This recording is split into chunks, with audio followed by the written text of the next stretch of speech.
নমস্কার। কেমন আছেন আপনারা? আশা করছি ভগবান শিবের কৃপাতে আপনারা সবাই খুবই ভালো আছেন। আসুন আজকের আমরা জেনে নেব পারদ শিবলিঙ্গ সম্বন্ধে বেশ কিছু তথ্য এবং এই শ্রাবণ মাসের বিশেষ মুহূর্তে প্রতিটা সোমবার অথবা যেকোনো বারে আমরা পারদ শিবলিঙ্গ স্থাপন করে আমাদের যে সংসারের নানান ধরনের দুঃখ কষ্ট রয়েছে সেই দুঃখ কষ্ট শত্রুতা এই সমস্ত জায়গা থেকে মুক্তি লাভ করি। পারদ শিবলিঙ্গ শাস্ত্রে কেন এত প্রচলন রয়েছে?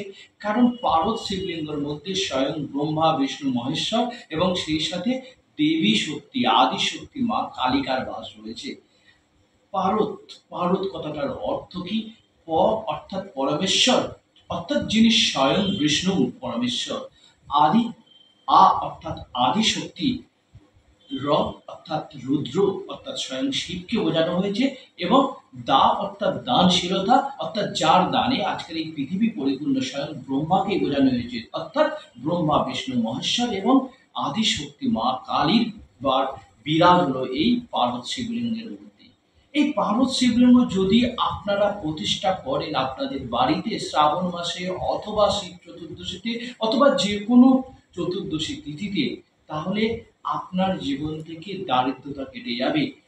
যাদের কালসর্প যোগ রয়েছে জন্মকুণ্ডলিতে তারা কালসর্প দোষ থেকে মুক্তি লাভ করবে। মঙ্গলের প্রভাব যাদের রয়েছে তারা এই প্রভাব থেকে মুক্তি লাভ করবে। এছাড়া যারা দেখা যাচ্ছে কোনোভাবেই তাদের আর্থিক সুরাহা করতে পারছে না, তারা এই পারদ শিবলিঙ্গের পূজা অবশ্যই করুন। বাড়িতে যদি কোনো তন্ত্র প্রভাব থাকে, বাড়িতে যদি কোনো বাস্তু দোষ থাকে, অবশ্যই পারদ শিবলিঙ্গতে পুজো করুন। কিভাবে?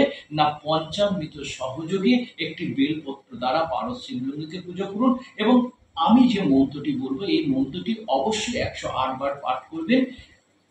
ওম নমঃ শিবায় শম্ভায় পারদ শিবলিঙ্গায় নমো নমঃ। নমস্কার।